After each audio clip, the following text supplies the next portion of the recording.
And we are live. Welcome back, ladies and gentlemen. I am one of your co-hosts, Blake Ruffino. Alongside me is my counterpart, Joe DeLeone.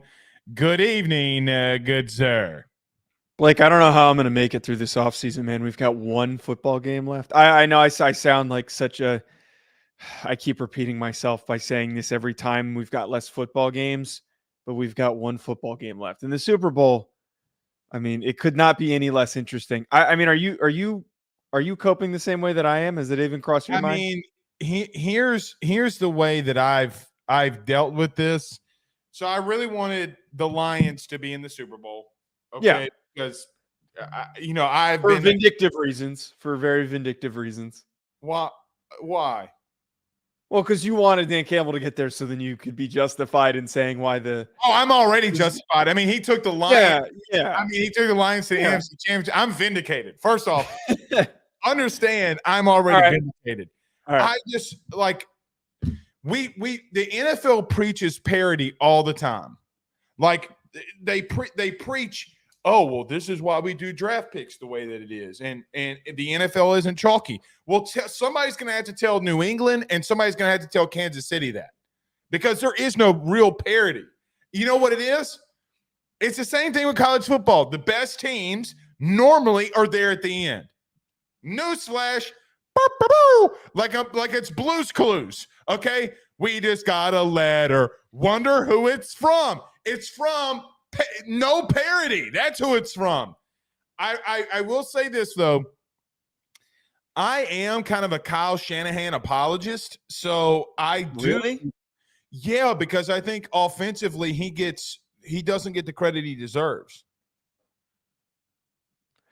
Wait, he gets plenty of credit. He What are you talking about?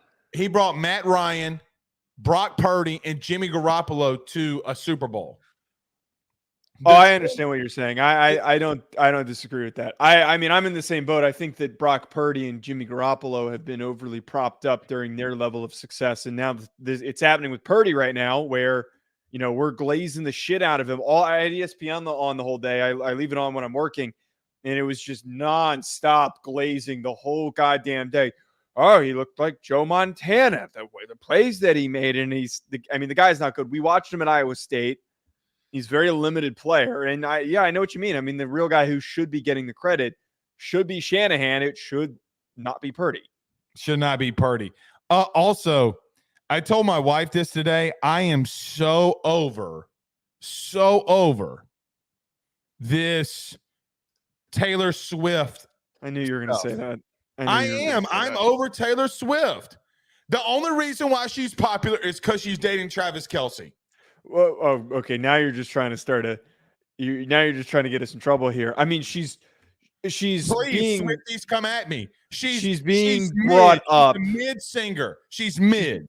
She's being brought up during football games, yes, because she's dating Travis Kelce, but she's also like an international pop star. I mean, like I agree with you. I think it's I really don't care. It's less of me being, oh, I'm sick of this. They need to stop showing her. It's more, I don't really give a shit. And I'm just going to move on and pay attention to the football game. But yeah, I mean, I get what you're saying. Well, we're not here to talk about the NFL. Yeah. We're here to talk about college football. I think that's the most NFL that we've ever discussed on the show here, Joe. 4 minutes of it. Yeah, 4 minutes. So we'll give our way too early Big 12 takes here. What do we think? Who can come out of the Big 12? Missouri hires Corey Batoon as their next defensive coordinator. Blake Baker heading to LSU. Kayshon Boutte, gambling scandal fallout, and Jeff Lebby first expectations. Joe, of those four, what are you most excited to touch on? I mean, the Batoon thing is something that it feels like was not really even covered today, that they're hiring a new defensive coordinator. And I guess it's because it's Missouri. They're not really a national brand, but I mean, this is an underrated hire. I know that I cracked the joke the other day that it seems like a lot of times on these college football shows, the national ones, there's a lot of, oh, what a great move by this team with who they hired. And there's not really a lot of realistic or even any skepticism. There's no real expectation. Sure. But what I'm saying here is I think that this is a decent move, not one I'm going to get really excited about, but could mitigate some of the damage caused by losing Blake Baker. I'm really excited to talk about Jeff Lebby. We had to punt on this yesterday But I think for me, Joe, I just don't know if people understand how good of an offensive play caller he is. Okay. He's been under some really good head coaches. I think it's his time. Look, I think they've done really well in the portal that it's Mississippi State, so nobody's talking about it. So nobody realizes the 5 offensive linemen that they went to go get, 5 caliber starting SEC offensive linemen. So, look, I think they'll struggle a little to come out because he's a first-time head coach and yada, yada, yada, yada. But you can't yada, yada, yada sex. Name that that TV show. You can't yada, yada, yada sex. Oh, shit. I should have known that reference. That's that makes me mad that I didn't know that. But no, I think you bring up a really good point here with Lebby that just because the year's not a great year does not mean that the team is not turning in the right direction. The roster was left in pretty big disarray by Arnett. So whatever happens, the way that he kind of left a really negative final stamp on things, it's going to be a little tough maybe in 2023, but there's so much potential for huge strides and steps forward heading into 2025. Without question. So we'll talk on that. And obviously our Big 12 projections are going around the P4 now, Joe. What do we got? What do we have next? The Big 10? That's about it? The Big 10? We did the Big 10. I guess we're not doing the Pac-12. So this is the last one that we're doing our way too early projections for. Okay. Well, the P4. Look, if we do the Pac-12 or the P2, whatever you want, or Pac-2, we have a 50. That would be the stupidest segment. That would be the stupidest segment that either of you have ever done, because not only is it 2 goddamn teams. Oh, we have a 50% chance of winning. But it's 2 teams with I get that, but it's 2 teams with shitty rosters and mediocre head coaches. So what are we going to talk about? What the F are we going to talk about? Both teams' best players are gone. You only Damian Martinez for 30 minutes. Do not underestimate the Beavers. I'm gonna properly estimate them, which means they're not worth talking about. That's the proper estimation. You underestimated them this year, and I told you not to. But when did I underestimate them? Oregon is Washington is absolutely going to destroy Oregon. No. I didn't say that. You said that Oregon State was going to beat them, and I challenged that notion, and you were wrong. That's where that really comes into reality here. Fair. Okay. Well, nobody remembers that. That probably didn't even happen. That probably didn't even happen. All right. We got tons to talk on. Everybody do us a favor by hitting the like and share to all those social media groups, share to all of those social media pages. You're on YouTube, like, subscribe, and notification bell. Wherever you're listening to podcasts, rate, review, and subscribe. And if you're watching us on Caffeine TV, don't forget to give us a follow. I don't know if you can share there or not, but if you can, do us a favor by hitting that like and share there as well. Joe, let's talk about our good friends over at BetOnline. What are we doing? Oh, we're doing Corey Batoon, the Missouri defensive coordinator, when we return. Mizzou making some moves. We'll talk about that next. BetOnline is the fastest and easiest way for you to wager on all of your favorite sports, contests, events with the first-to-market odds and lines. Find reviews for all the news for each league, including Major League Baseball, NFL, NBA, NHL, combat sports, college sports, esports, and even golf. BetOnline continues to be the top online resource for all of your sports information for live in-game betting, props, and futures. Head on over to BetOnline today and use your mobile device to join and make your first sports bet. Use our promo code BELIEVE50, that's BELIEVE50, BLEAV 50, to receive your 50% off welcome bonus on your first deposit. That's betonline.ag, betonline.ag. We're back! By the way, did you see this today? It would appear that former and the greatest of all time. Did you see that Nick Sabin was playing golf with 50 Cent and Travis Scott? Wait, really? Yeah, hold on. Stop. Okay, so I'm going to bring this up. So hold on. This is from Nick Saban's daughter on Twitter. Look at this. This is Nick Saban and Travis Scott. That's not real. I refuse to believe it's real. Travis. No, it's real. Like, no, they actually had another photo of all of them in a picture together. So this just happened. This happened like an hour ago? This happened today. So Nick Saban, in his first true week of retirement, is playing golf with Travis Scott. I wonder, I need to know who arranged that. I need to know who. Saban. No, Sabin didn't set that up. You think that Sabin set that up? No, I think it's the other way around. I think that those guys reached out. You think Travis Scott has Nick Saban's phone number? I think it was a charity. I'm pretty sure it was a charity event. Oh, never mind. Nick Saban out there, he had probably no idea who he was talking to. By the way, did you see him boogie boarding? Where are you getting all these things from? From his daughter. He's out there on the beach boogie boarding. What? Kristen Sabin has a Twitter account, his real daughter, and you got Nick Saban out there boogie boarding. It's the summer of Sabin. It's the summer of Sabin, man. He's living his best life. White boy wasted. Okay, that's Nick Saban. All right. Joe, today or yesterday, really, I guess it was somewhat already being reported, but we'll talk about it today. Missouri and Eli Drinkwitz have found their defensive coordinator in Corey Batoon. Joe, you mentioned earlier that this is not getting the coverage or that maybe it deserves or not being talked about it enough. What do you think about the addition of bringing Corey Batoon, the former South Alabama DC, to Missouri to call defense? Yeah, this is a name that I really didn't even expect to be in any major P5 contending teams conversations. I really would not have thought that they would have gone after a defensive coordinator from a staff that just lost its head coach, but it's a good move. I mean, I look at what South Alabama has done over the past couple of years. They have been one of the best defenses in the G5 in that time period. Last year, they only averaged allowing 21 points per game and 312 yards per game. They had the 15th total defense in the country last season. And then I also would like to point out the development and the production for Yam Banks, who I believe is transferring to Ole Miss this upcoming season, would have been a safety that would have been a part of the 2024 NFL draft had he not decided to enter the transfer portal. He's a good coach. He has done some very productive things at the G5 level, which are worthy of recognition.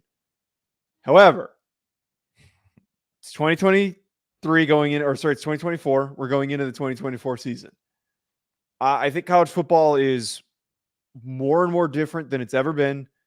And I'm just really wary about these G5 promotions. I would almost rather hire an assistant from another staff or promote from within, which was going to be tough because LSU rated multiple guys, not just Blake Baker. But I almost would have rather they go for a defensive coordinator from another staff in the Power 5 or an assistant, just because I just don't love sometimes these G5 guys do not work out. We get really optimistic. We say, look at all the stats to prove it, but they're going up against such a different level of talent that I don't know if this is for sure going to work out. I'm a little wary. I'm a little skeptical. That's all I'm going to say. Well, let me say this. Now, Eli Drinkwitz hired Blake Baker as his DC, who was a fired linebackers coach at LSU. So, well, wait. Was he fired or was he just, let go because of coaching turnover? Because the staff was technically changed. He's fired. I mean, Brian Kelly could have retained him. I mean, I wouldn't necessarily call, but he wasn't fired because of less. He wasn't fired because of performance. He was not retained. At the same time, he was fired at Miami for being the DC. Goes and is the linebackers coach. I get what you're saying. Okay. Yeah. All I'm saying is, on paper, Blake Baker technically is a fired linebackers coach from LSU that he makes a DC. I mean, that's a massive jump for Blake Baker. I get what you're saying, though. But you know what's interesting? It's not like he hasn't been around good head coaches before, though, or coaches that are offensive-minded. He was with Nick Sabin in 2017 at Florida Atlantic. He was the co-DC with Lane, coach safeties and special teams as well. Joe was the DC at Hawaii for 2 years, then went to Liberty to coach safeties, and then was at South Alabama. Look, I think he fits a need because Baker coached safeties, right? So they don't really want to have a guy that comes in and coaches linebackers, as an example, because they already have a linebackers coach. They already have staff that's already filled in here that Eli Drinkwitz has put together. I do agree, though. I do get skeptical when it comes to hiring guys from a G5 level that has not called plays in the Power 5. But you look, Corey Batoon has been in the SEC before. It's not like he hasn't. He's had time at Ole Miss. He was actually an assistant AD for recruiting operations in 13 and 14, and then he coached safeties in 15 and 16. So look, I get what you're saying. I would say I agree if he didn't have a lot of time in the SEC. So he's been there with you, right? I'm pretty sure in 2015, if I'm not mistaken. Yeah, that would be Hugh, because I don't think there was. Wait, who was after Hugh? Matt Luke. Let me just check this very quickly. So Hugh Freeze, was at Ole Miss with Hugh Freeze, 15 and 16 coach safeties. Okay, was with Lane Kiffin at Florida Atlantic, and now is going with Eli Drinkwitz. He's been with some really good offensive-minded guys now. And you know what's even crazier with that? Okay, you have Hugh Freeze, Lane Kiffin, and now Eli Drinkwitz, 3 offensive-minded head coaches that's hired him for some kind of either position coach or as a coordinator. Here's the only thing that I think that this type of a hire is meant for. It reminds me of the Austin Armstrong hire last year, which is a guy that I know that you really like, that was hired from Southern Miss. Southern Miss's defense was really good. He got hired, some would argue, a year early. He didn't have any SEC experience, though. He was a quality control coach at Georgia. I mean, yeah, but still, I know, but he's a young guy. Very, very, very young guy. So it's a little bit different.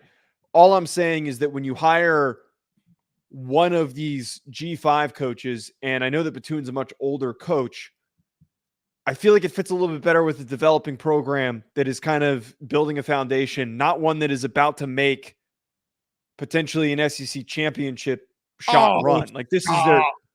Come on, what do you mean? What are you saying, that they're in a position to compete for the SEC championship this year? No, they're not. That's an outland. Okay, this is one of the better chances that they have in a long time. This is one of the better rosters that they have, and they didn't lose that much talent. Forget that for a second. They're trying to make a playoff in 2024. They're good enough to make the playoff in 2024, which we've talked about. And I don't know if a G5 coach is going to pick things up where Baker left off. He was the most important coach on their staff, Baker, because of how freaking good their defense was. And to jump for that change to a G5 guy, it leaves a lot of questions for me. I mean, look, they don't have Georgia on their schedule. They switch it out for Alabama and then Oklahoma in back-to-back weeks. One of those obviously being on the road at Alabama. I understand what you're saying. Okay. I don't think they're SEC championship worthy yet. I don't know if they're there, because I think Blake Baker is a big loss. I don't know if Batoon can come in. And, Joe, they lost a good chunk of good pieces defensively. And they lost arguably their 2 best coaches in Peoples and Blake Baker. So, no, I don't think that they're SEC championship worthy. Now, I mean, they had a good portal haul. They've added a number of strong players defensively. I'm kind of shocked that you don't think that they're good enough to be in that top 4. Worthy? Okay, let me rephrase. That's a long shot for them to win the SEC championship game, but we also didn't think that they'd be as good as they were last year. As they were. Oh, hold on. No. You said that you thought that they were a sleeper, but you did not paint them to be Joe a touchdown away from Georgia. I picked them to finish second in the East. What are you talking about? I don't think you picked them that high. I can go find that graphic. I'm gonna go find that graphic. I don't remember you picking them that high. I remember you being optimistic about them, but I don't remember you picking them that high. Look, at the end of the day, though, the whole point is here pick is them that high. yeah, you didn't. The whole point is here is that this is supposed to be a next step type of a year with all the guys that they're bringing back. Brady Cook comes back. Luther Burden comes back. That team can be really good in 2024, and you're relying on a stop. Of course, your Facebook followers are going to say that you did. It's a big year. Can you address that point and not so much the point that I'm making about them being good in 2024? I think they have a favorable schedule that could lead them to having another year of really good success. I just don't know how Corey Batoon sets them in a direction. Maybe he does work out. I just think this is why I think happens. He coaches safeties. He's a defensive coordinator. They don't want to get rid of their inside linebackers coach. Okay, so they get a guy that coaches safeties and is a play caller.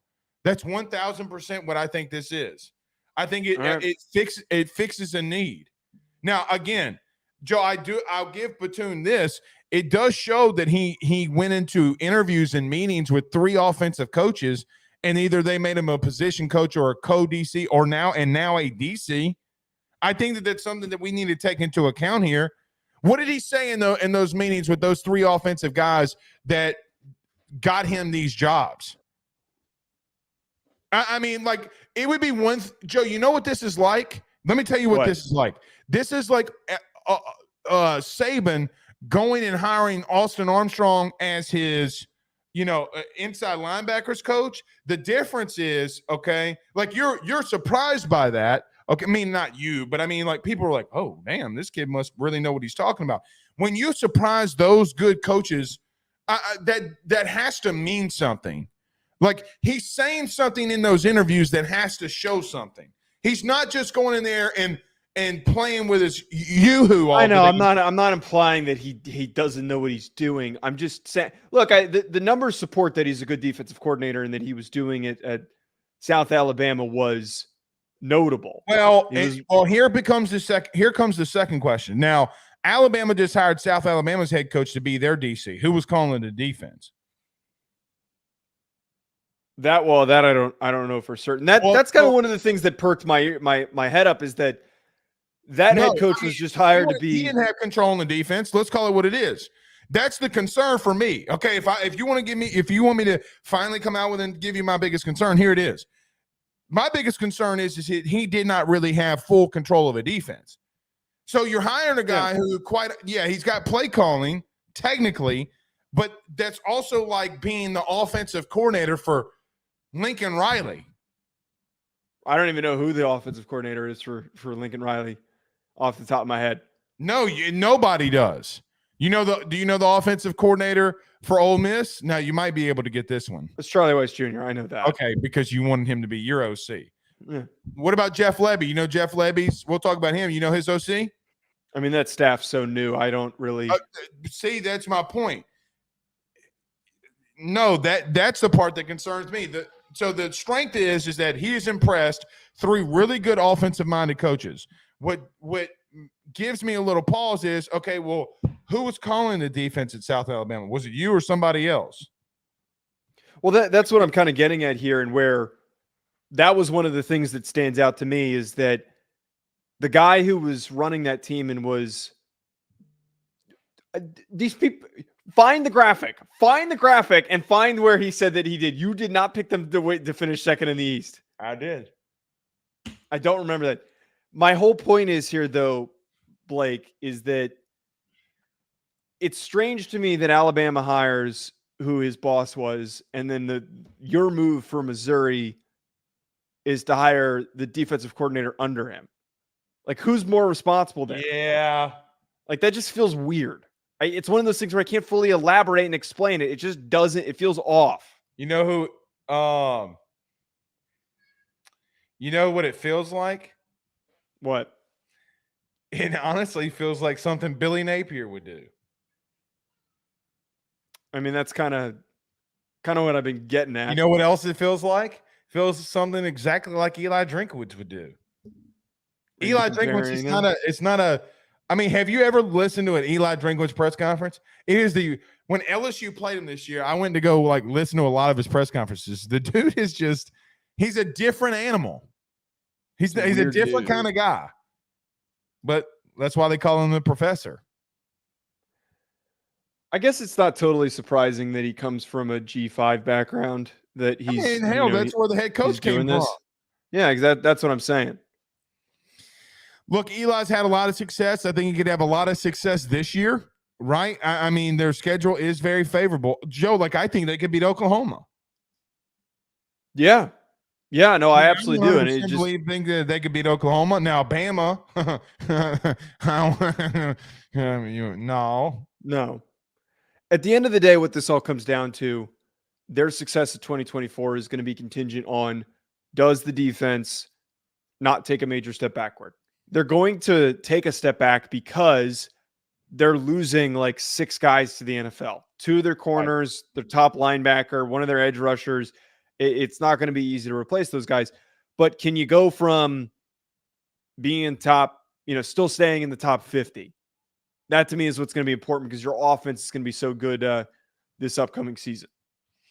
In closing out here, Marvelous said definitely did, no cap. Somebody find the graphic. I can't find the graphic. There's no proof. There's no proof. He did, Joe. Just accept defeat. I'm going to find the graphic. It might be in my email somewhere. I can't find it on Twitter. We gotta move on. We gotta move on. I'm just playing with you. All right. Kayshon Boutte, is that where we're going next? Yeah. All right. Joe, on Friday, Kayshon Boutte was arrested by the Louisiana State Police in an investigation that led into a betting scandal not at LSU, but for Kayshon Boutte while he was at LSU.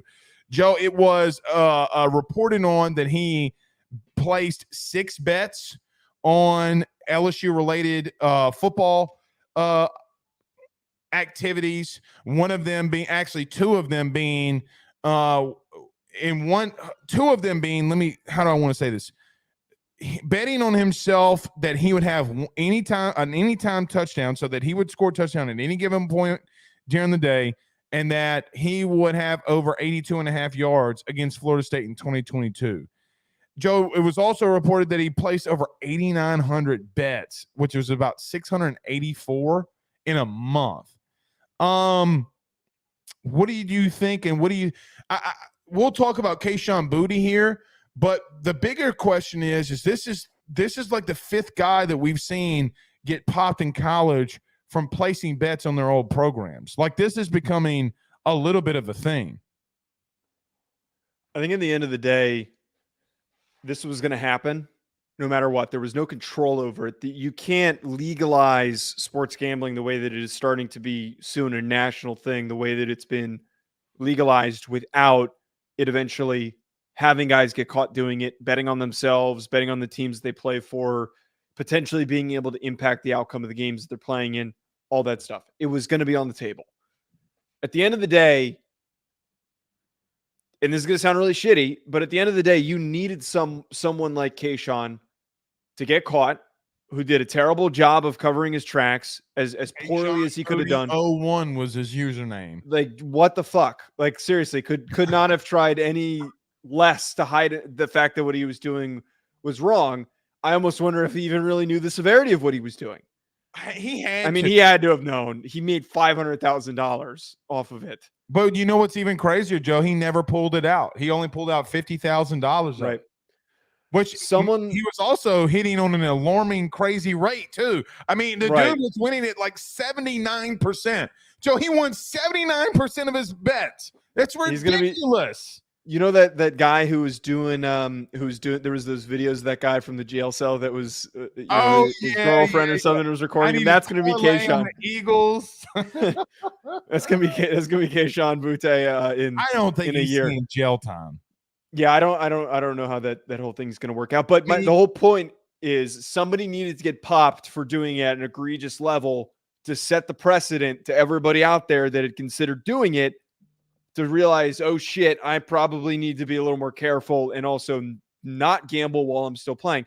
You weren't playing at a time when it was starting to get legalized. I was. I had a couple of guys on my team that pre-game we'd be eating a pregame meal, would sit there and frickin' do it.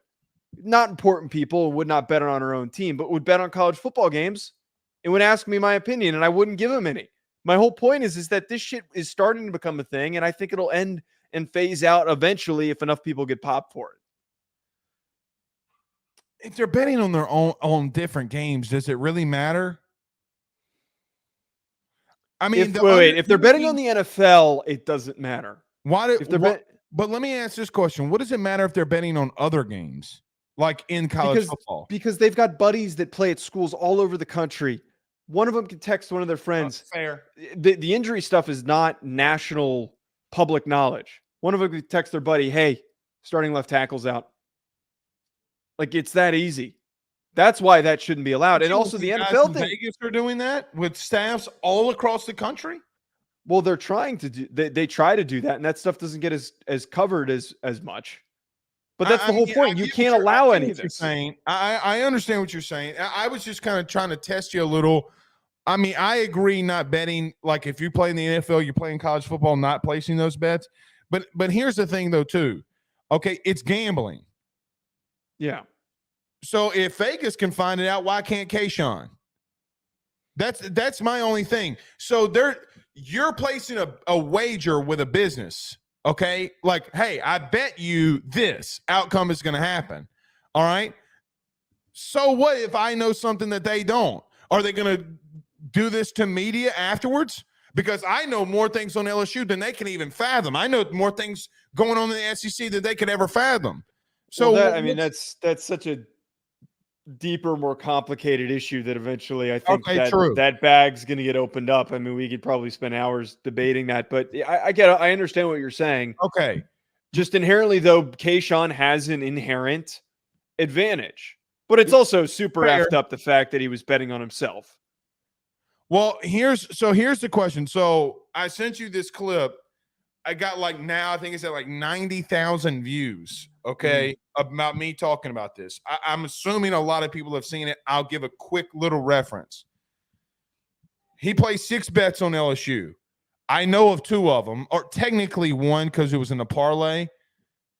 I know about 1 of the bets. What about the other 5?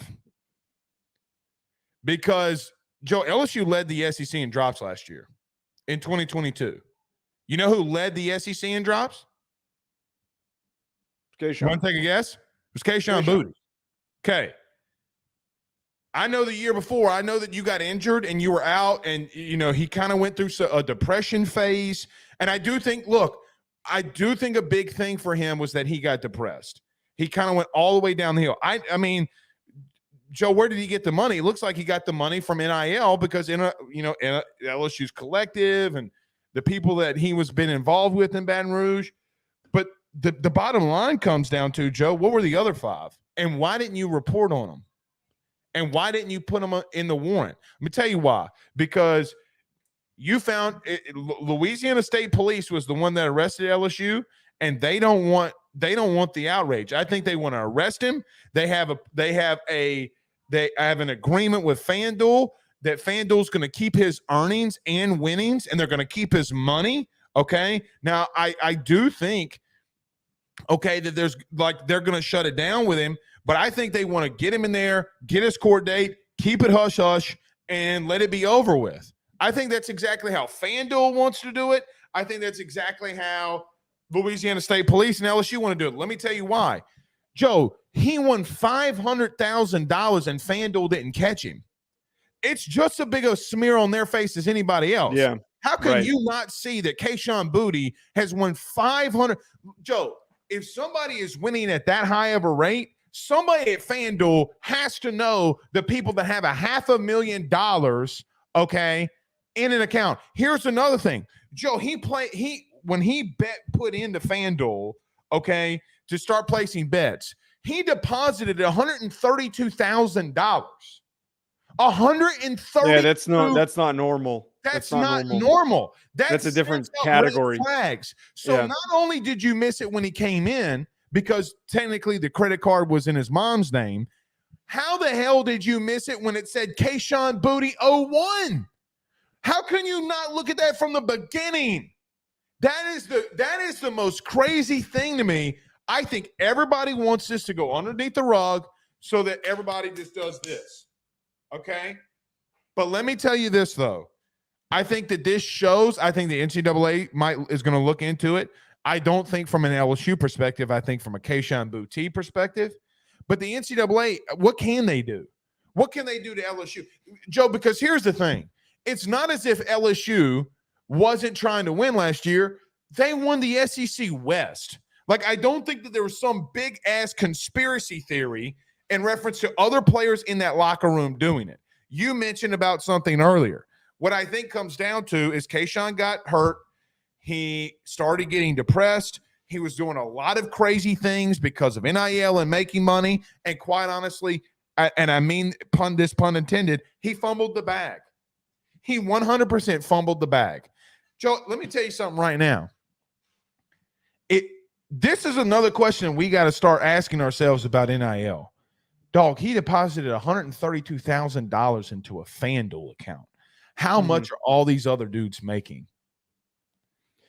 I mean, I've kind of heard some crazy things from some people that I've talked to that, like a former Pac-12 player that I know of was I heard an indirect connection of somebody who knows this person, is close with this person, was telling me that they were making like 600 starting offensive lineman in the Pac-12, or it was making 600.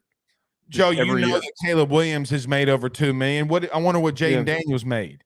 Now, Jaden, believe it or not, is not that kind of kid. Maybe it's not as much as like Kayshon Boutte did. I mean, he had a Beats sponsorship. I'm sure that paid pretty nicely. I think Gatorade, like he got. Remember Gatorade did the big, or Powerade did those big things with the players.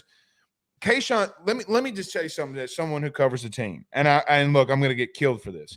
He's an idiot for doing this. Yes, I mean, there's no other way to no other way for me to come out and say it. Now, I won't say that on AYS. I'm sure some LSU fans will see it on here and run with it. He's an idiot. You cannot do that. All right, like that is below. That is, Joe. That is insanity to me.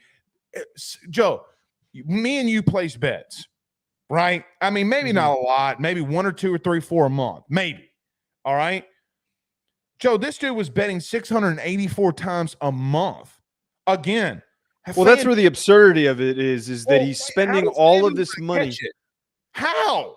That's what, again, you keep bringing this up, where does FanDuel play into this, and why was there not quicker action taken? And I don't know if that they have to just pass this on to some sort of criminal division that's responsible for tracking this stuff. It to the state police instead of giving it to the FBI, instead of giving it to what any other DOJ, whoever, they gave it to the state police, which is weird. I think you're right. I think that they don't want any connection to this either. Hell no. They dropped the news on a Friday.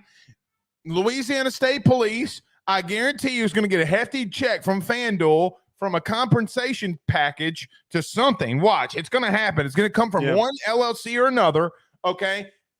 They dropped it on a Friday. They arrested him on a Friday. Why do you think that is? Joe, they don't want it to be. This got brushed under as quickly as it could have. Let me say this: I have an extensive background in law, specifically in how law enforcement works. Extensive, over a decade's worth. I know exactly what they did. Yeah, read between the lines of what I'm trying to say here. They want all this to be swept under. And what's the problem is when the NCAA comes and starts sniffing, then what? Because they're not going to give over anything to the NCAA, meaning the Louisiana State Police. They're not going to do it. LSU said, we're an open door. We're an open book. You know what else is interesting, Joe? Brian Kelly in the beginning of the year said that he's going to give an injury report each week to have transparency. Well, now you know why he wanted to have transparency. I wonder how many more teams. I think that's actually the next eventual thing that happens. Make an injury report every week. Yeah, I think the NCAA or the conferences are going to require it, because at the end of the day, I think the next phase in money being funneled into college sports is eventually conferences signing sportsbook deals. And I think that there's probably going to be some sort of a transparency deal that has to come into play there, as you're talking about, there is going to need to start being injury reports that happen. So yeah, I think that's the next wave, man. I really do. I really do. I think Brian Kelly's clearly getting ahead of it deliberately. Well, he had to.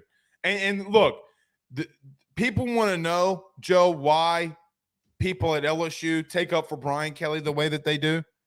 It's because Ed Orgeron left this place after 2019 in these types of ruins. This is the kind of cancer that he had. Yeah. This is the stuff that he let just go rampant because he was having his own issues. So you want to know the truth of why LSU fans are backing up Brian Kelly right now and why it's taking more time than people realize that it is. This isn't typical LSU. He's having to rebuild something that was quite honestly on the brink of something awesome that Ed just cracked the bet on. He liked big titty blondes over winning national titles. Good on him. I mean, if that's his preference, but that's just what happened. Joe, this is a national problem, though. This isn't the first kid that got popped doing this.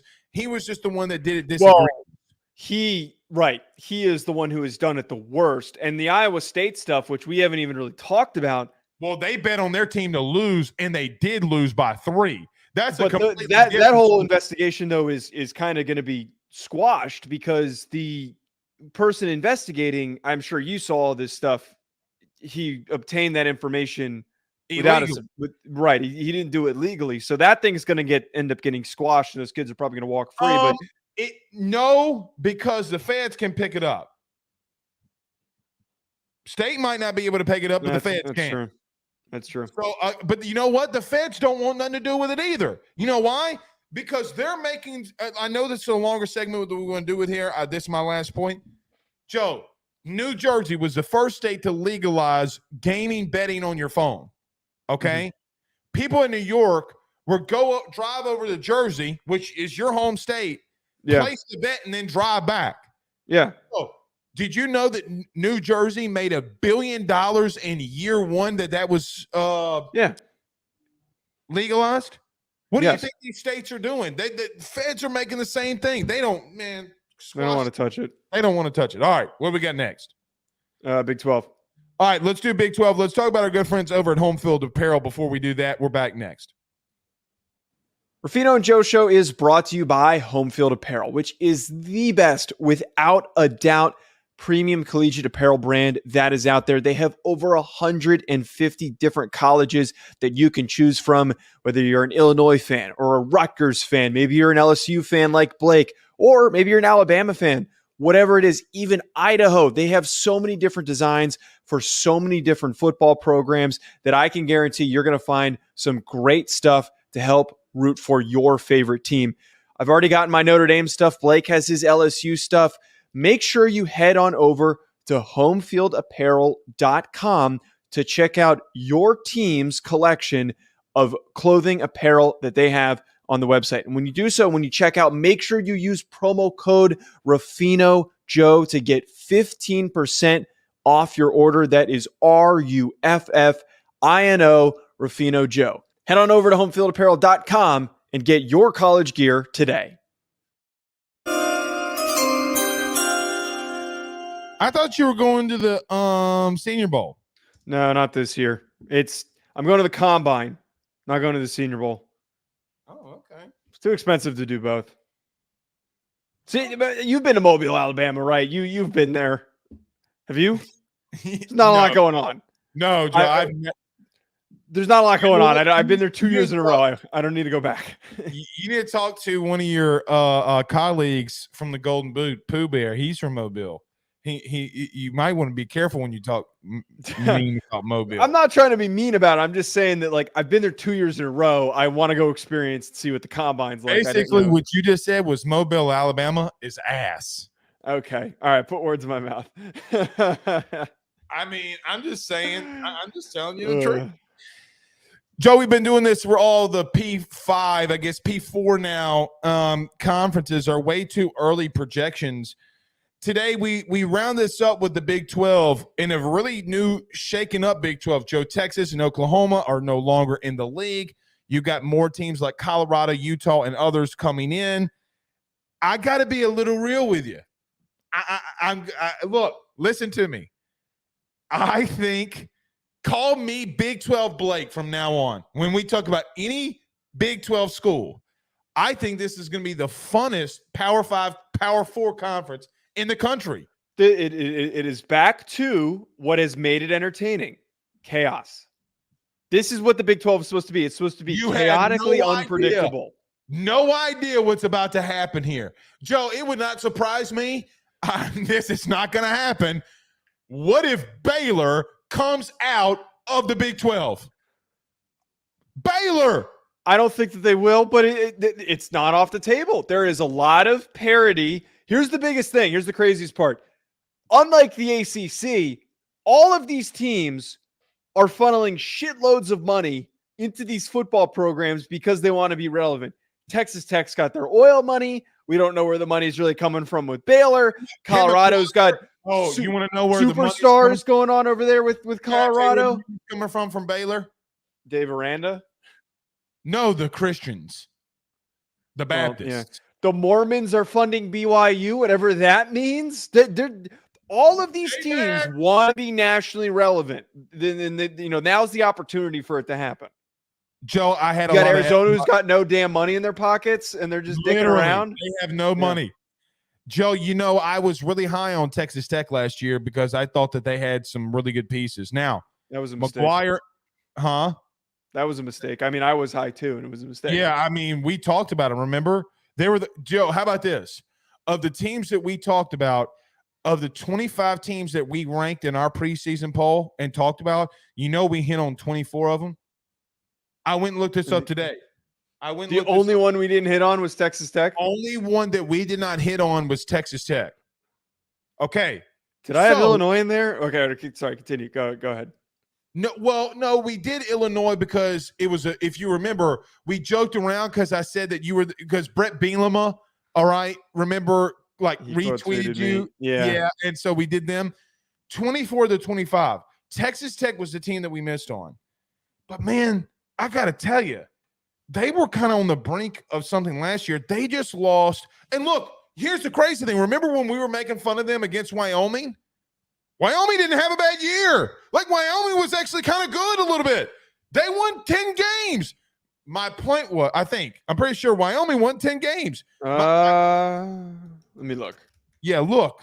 Wyoming had like a stretch where they were undefeated for like 7 weeks. Remember? Go look at it. Hurry up. I'm trying to. 9-4. You were wrong. Oh, I was one off? Yeah. Damn. Okay. They were 9-4. But they did have a good year. All I'm saying is it feels like it's Utah's conference to lose here with Cam Rising coming back. You got Colorado, who, Joe, I got to be real with you. Look, you wanted to ban a lot of Colorado talk.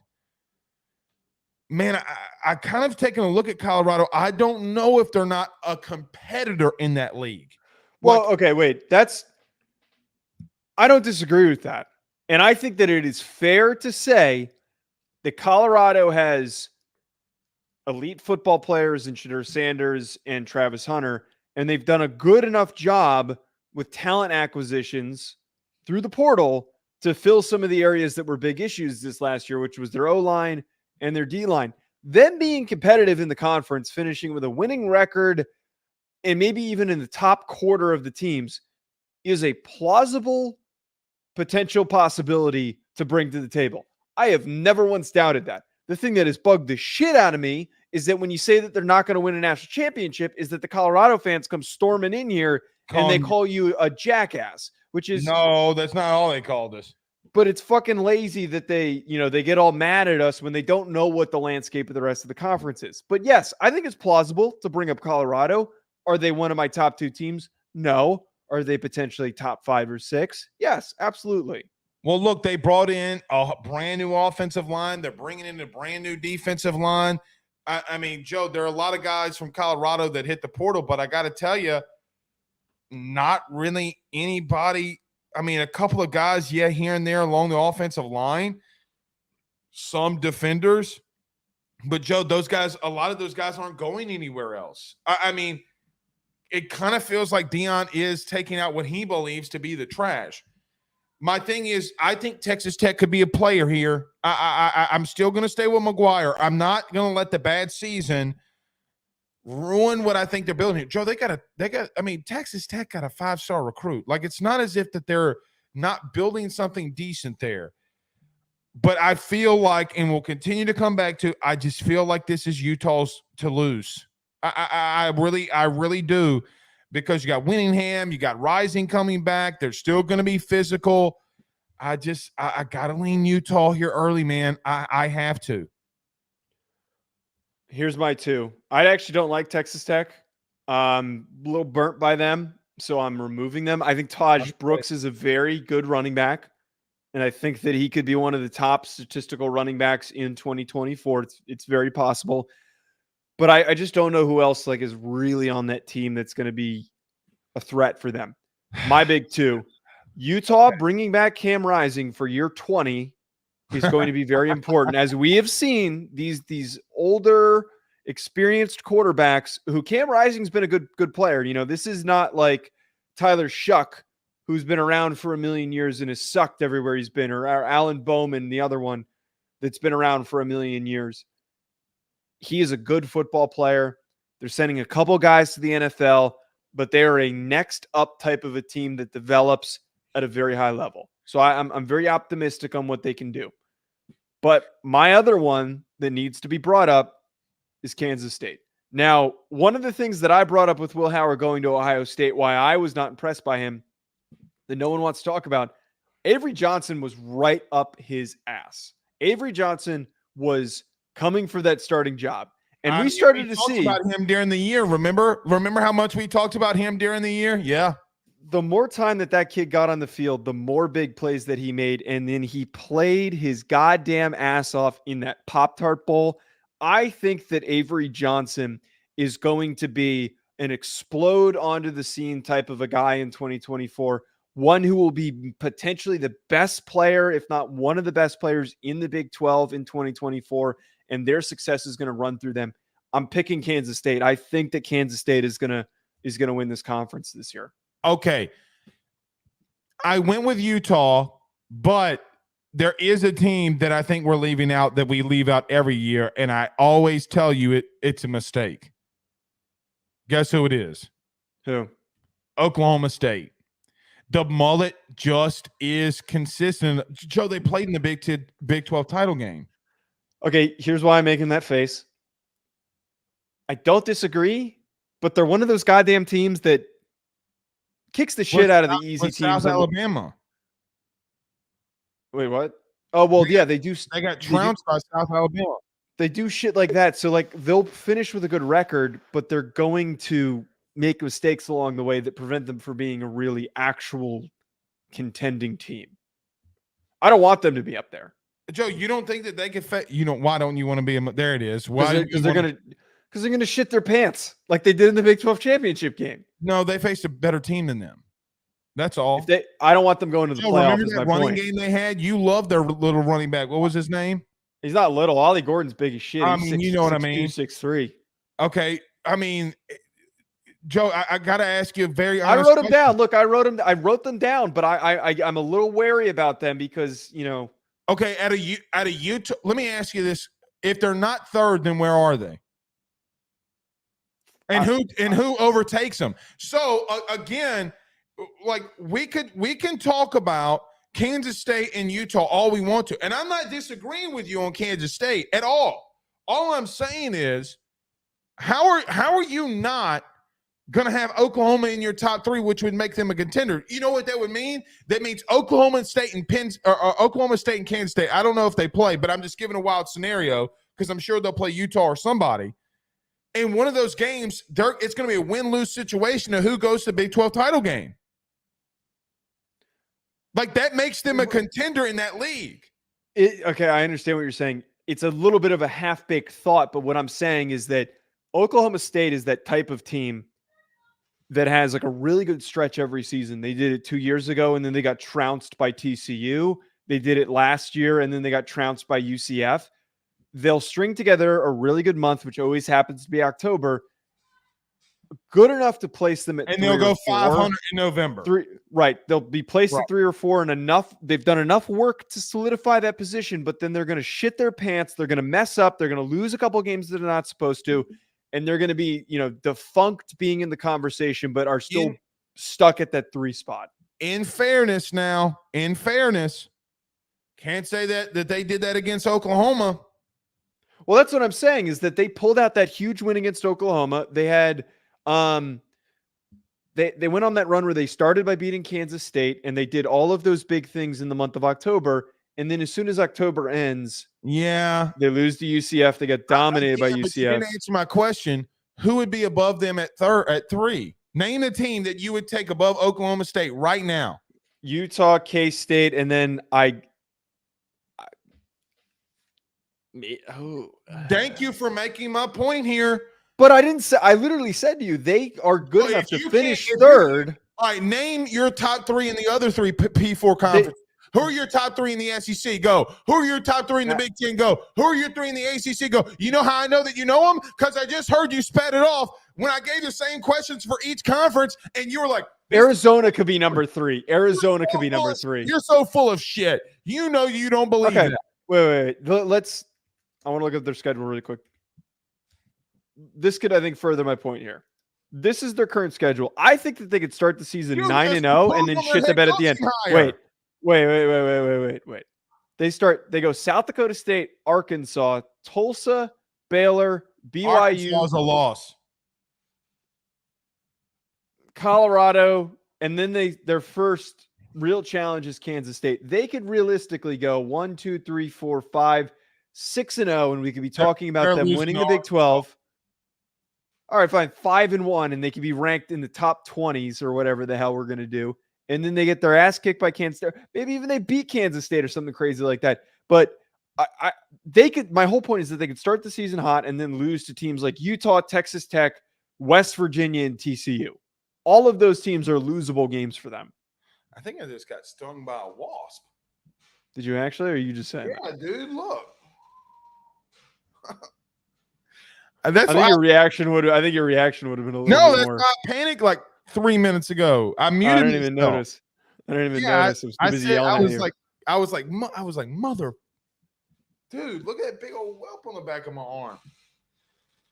Why do you got wasps flying around your? Oh, now I know what you're talking about. You like hit your. Okay, I see. I was really confused by what you were doing when you did that.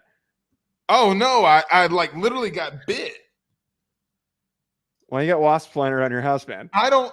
Well, first off, I live. The studio's in the country. Okay. Yeah. All right. And I have a son that lives with me. All right, and will leave the door open as the day is long. Joe, it was 8. That makes a lot of sense. Here. It was 8. It felt like 8 degrees here last week. He left the door wide open. He's standing out front. You know what he says?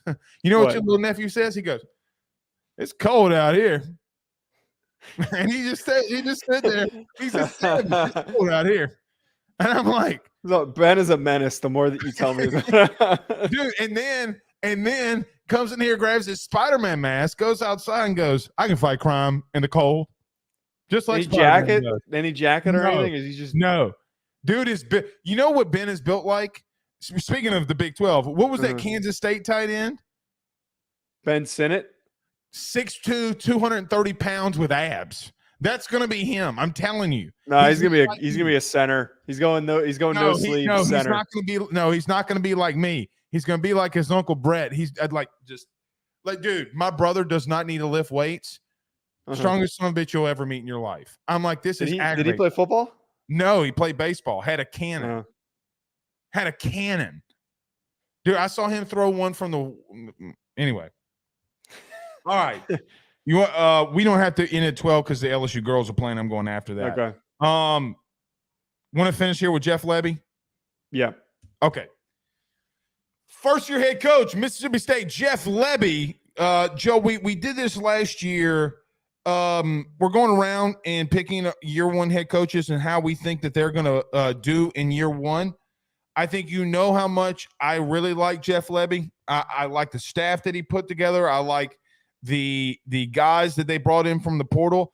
Joe, I'm going to tell you something. Don't sleep on them.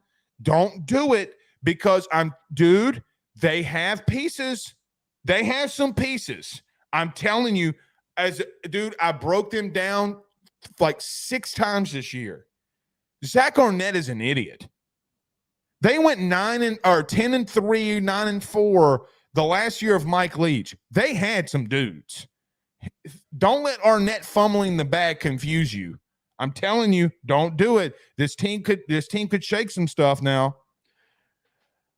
As I said in the open, I think that with Mississippi State, we need to understand just because if they have I don't want to say shaky. If they only go 6-6, which that's a bad season for an SEC team, 6-6, but it's still a good season in the grand scheme of things. I don't think that is telling of the direction of the football program. I think you bring up a really good point. I think that Zach Arnett completely misused this roster. There's going to be a little bit of turnover. There's guys going to the NFL. There's guys that hopped in the portal. They lost really good players. The Richardson kid at corner, I mean, some really good players, even though Malik Neighbors had like 270 yards on him. Right. Joquavius Marks, I think, is going to USC. Xavier Thomas is gone. And Nathaniel Watson, their star linebacker, who was an all-SEC player, is gone as well. And Preston is gone to safety. And Will Rogers too. I'm a little wary because I don't know who their quarterback is. I'm sure that Lebby's going to figure it out and get the most out of him. Here's where I'll say that I agree with what you're saying. And I think that the take here is not that Mississippi State wins 7-8 games and surprised everybody. That's not the take. Mississippi State is a team that could be a spoiler because they run such a hard to keep up with offense against teams like Florida or Texas A&M or Missouri, one of those teams that they catch off guard because they're not prepared for them. Hold on.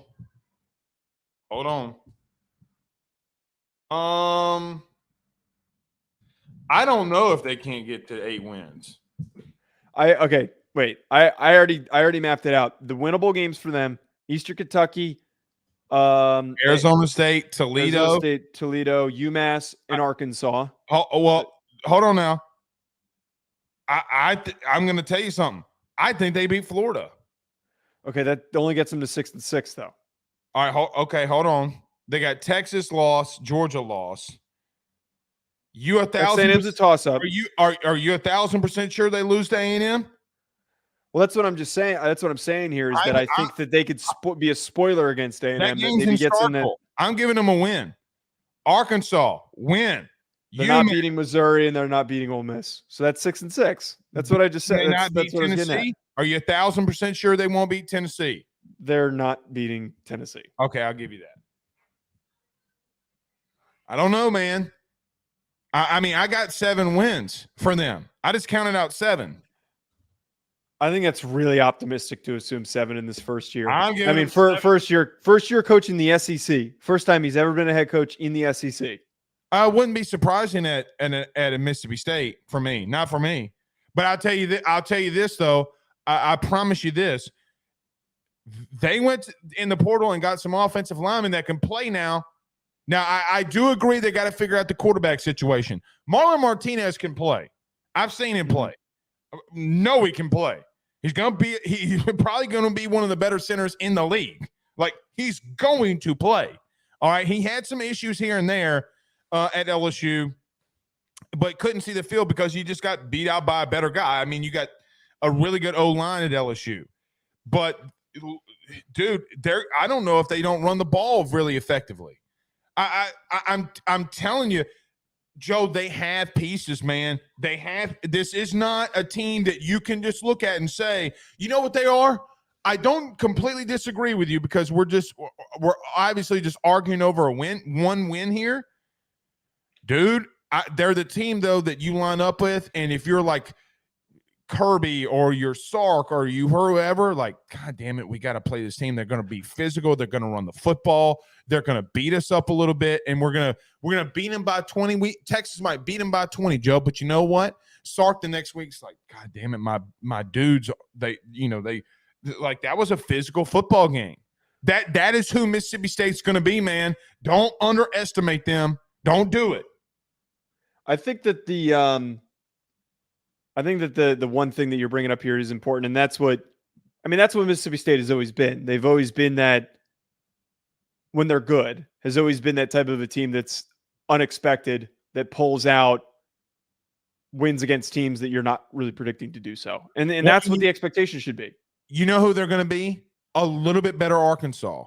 Joe, I talked to an SEC coach today, okay, at LSU, and he goes, dude, what team last year did you think that we came the most beat up out of?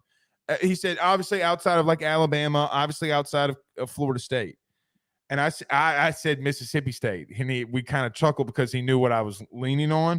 Mm-hmm. But Arkansas, he goes, he basically was like, Blake, dude, I mean, you could say what you want, but sometimes you just play teams that are 5-7, 6-6 in this league, and it's a physical ass football game. Okay. I think they're going to be a little bit more high flying. I think they do have some decent defensive pieces.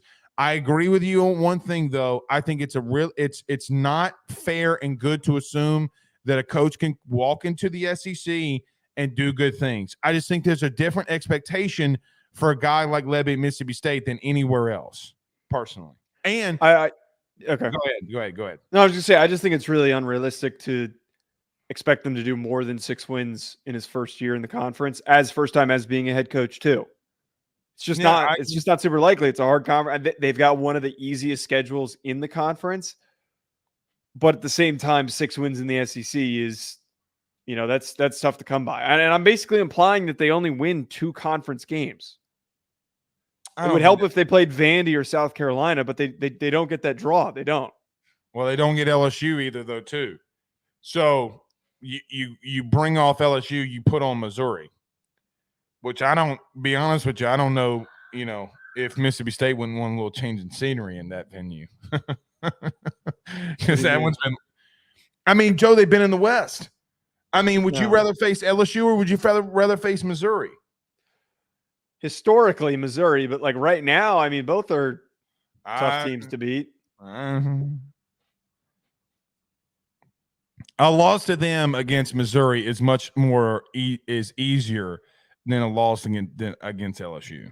No, they'll say no because it's LSU. No, they need to change the scenery.